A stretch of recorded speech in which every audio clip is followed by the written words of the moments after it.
السلام عليكم ورحمة الله وبركاته. أعوذ بالله السميع العليم من الشيطان الرجيم. بسم الله الرحمن الرحيم. الحمد لله رب العالمين والصلاة والسلام على رسوله الكريم وعلى آله وصحبه أجمعين. How much is one night worth? How much is Laylatul Qadr worth in the Qur'an? Can anyone tell me? I hear murmurs. The answer might not be as simple as you think. How much is Laylatul Qadr worth? 1,000 months? Wrong. Sorry, Brother Tariq. I don't mean to pick on you. More than 1,000 months. This is a very important distinction in the Qur'an, and I want to talk about it inshallah ta'ala for a moment. That the Qur'an does not say Laylatul Qadri ka'alfi shahr. Laylatul Qadri is like 1,000 months. Rather, it says khayrun min alfi shahr. It is better than 1,000 months. And there is something profound about that in and of itself that I want to talk about bidnillahi ta'ala. When we look at the Prophet sallallahu alaihi wasallam and his relationship with Allah and our blessing and good fortune of being from the ummah of Rasulullah sallallahu alaihi wasallam, there are two things that Rasulullah sallallahu alaihi wasallam always does on our behalf. He always advocates for Allah subhanahu wa ta'ala to lessen our burden, and He always advocates for Allah subhanahu wa ta'ala to increase our blessing. This is our Messenger sallallahu alaihi wasallam. While he was alive in this world, he constantly petitioned his Lord to make things easier for the ummah, yet more rewardable. And on the Day of Judgment, Rasulullah sallallahu alaihi wasallam will be walking next to the members of his ummah, looking at their mawazeen, looking at their scales, petitioning on their behalf. وَلَسَوْفَ يُعْطِيكَ رَبُّكَ فَتَرْضَى.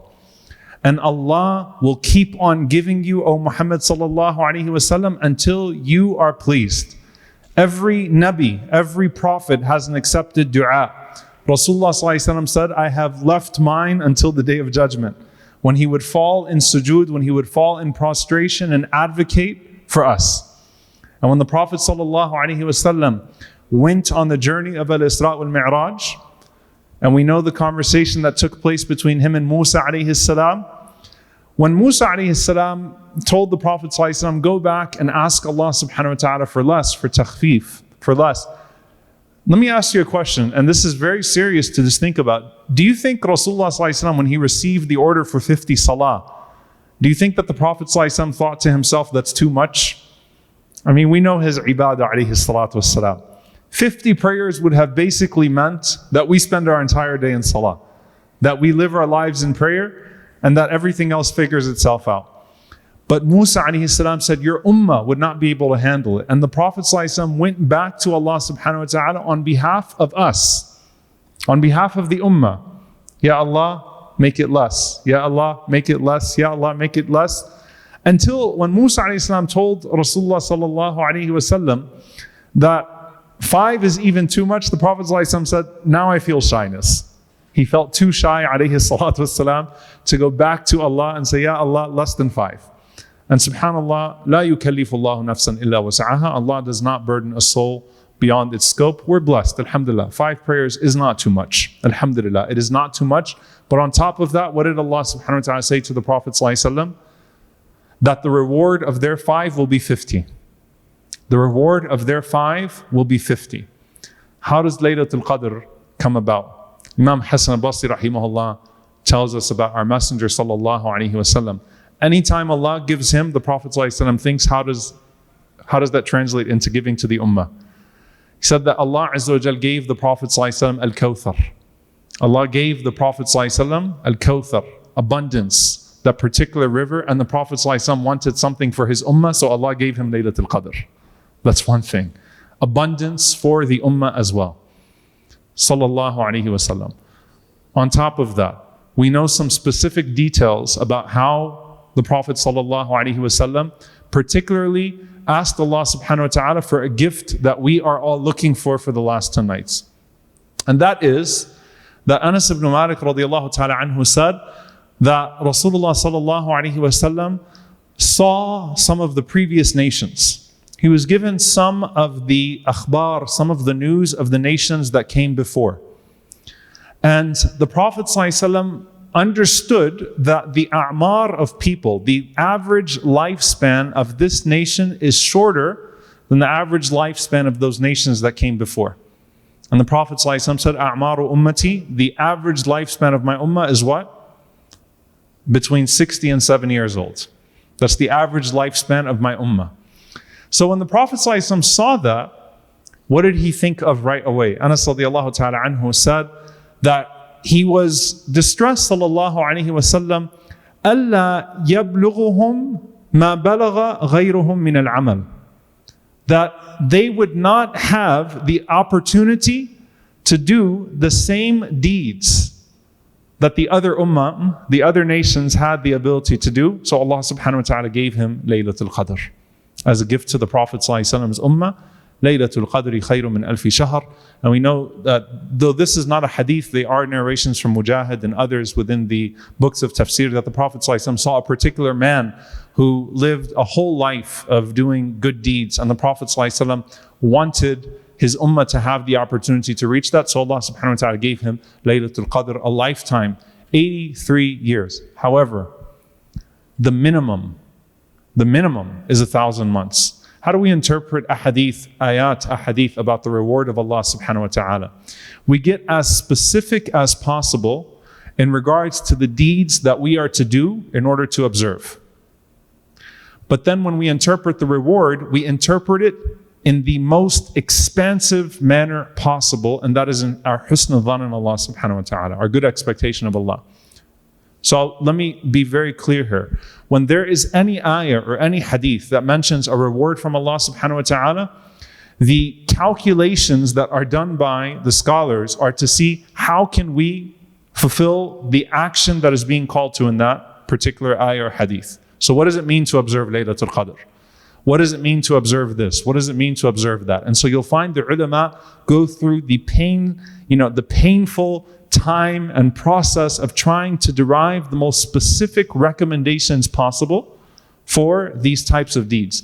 But then when they interpret the reward, you interpret it bi-awsa'i, in the most expansive manner possible, because that's how we look to our Lord subhanahu wa ta'ala. And the Prophet ﷺ said that when Allah rewards a good deed, the minimum is by 10, and then Allah subhanahu wa ta'ala rewards it up to 700, up to whatever Allah subhanahu wa ta'ala wants. So for some people, Laylatul Qadr is not even 1,000 months. It's thousands of months. For some people, the tasbih of Ramadan is not even times 1,000. It's times thousands, up to what Allah subhanahu wa ta'ala decides to reward His servant with. And that comes back to each and every single one of us, calling out to Allah. And subhanAllah, you connect that, khayrun min alfi shahr, better than 1,000 months. Allahumma innaka afuwun tuhibbul afwa fa'fu anni. And one narration, Allahumma innaka afuwun kareemun tuhibbul afwa fa'fu anni. Oh Allah, you are al-afu. You are al-kareem, you're generous. You mix the generosity, or you pair the generosity with His forgiveness. What does that mean? You are generous in your forgiveness. You are generous in your forgiveness. So not only do you overlook and pardon, but you increase what comes after the pardon. So you are generous on top of being forgiving. And so when you're calling upon your Lord, I know there are some very cool statistics about 1,000 months equals this many years, equals this many nights, equals this many minutes. And then if you take the night and divide it, then that means each second is worth this, each minute is worth that. That's great, but Allah's mercy is even more than that. No infographic can encapsulate Allah's mercy. So we just do our part. And when we do our part, we say, Ya Allah, now we leave it to you. And oh Allah, surprise us with the increase. Because we know on the Day of Judgment that the believer is blown away. SubhanAllah, as afraid as the believer is on the Day of Judgment, the believer is blown away by the mercy of Allah subhanahu wa ta'ala once Allah subhanahu wa ta'ala starts to reveal the mercy that He stored only for the Day of Judgment. How many mercies does Allah subhanahu wa ta'ala have in total Allah is limitless in mercy, but Allah subhanahu wa ta'ala has only given us 1 out of 100 of the mercy that is between us that we benefit from in this life. And when you start to see what those other mercies look like, it's sort of like when they talk about dimensions in this life, right? That we don't know what a 5 dimension, 6 dimension, 7 dimension, 8 dimension. They talk about these galaxies and these universes that have multiple dimensions that we've never heard of. We cannot even begin to comprehend the layers of Allah's mercy that start to come out on the Day of Judgment for the one that sought it. Blows us away. So we ask Allah subhanahu wa ta'ala, Allahumma innaka afuun kareemun tuhibbul afwa fa'fu anna. Oh Allah, let us not just be amongst those that observe Laylatul Qadr, but let us gain the maximum reward of Laylatul Qadr. Ya Allah, let us gain the maximum reward of Laylatul Qadr. Ya Allah, forgive us and have mercy on us and pardon us for every single sin that we bring before Laylatul Qadr, the ones that are public, the ones that are private, the ones that are major, the ones that are minor, the ones that we know and the ones that we did not even realize we committed. Ya Allah, wipe them all out. And Ya Allah, reward us with all of the good that has been promised, all of the good that has been offered, the good that we can comprehend and the good that we cannot even comprehend. And Ya Allah, grant us the best gift of being with our beloved one, sallallahu alaihi wasallam. Ya Allah, as He wanted Laylatul Qadr for us as a gift, and as You gave mercy in response to that, Ya Allah, grant us the greatest gift of being His companions in Jannatul Firdaus. Allahumma ameen. Wa sallallahu wa sallam wa barak ala nabiyyina Muhammad wa ala alihi wa sahbihi ajma'in. Jazakumullahu khairan. Assalamu alaikum wa rahmatullahi wa barakatuh.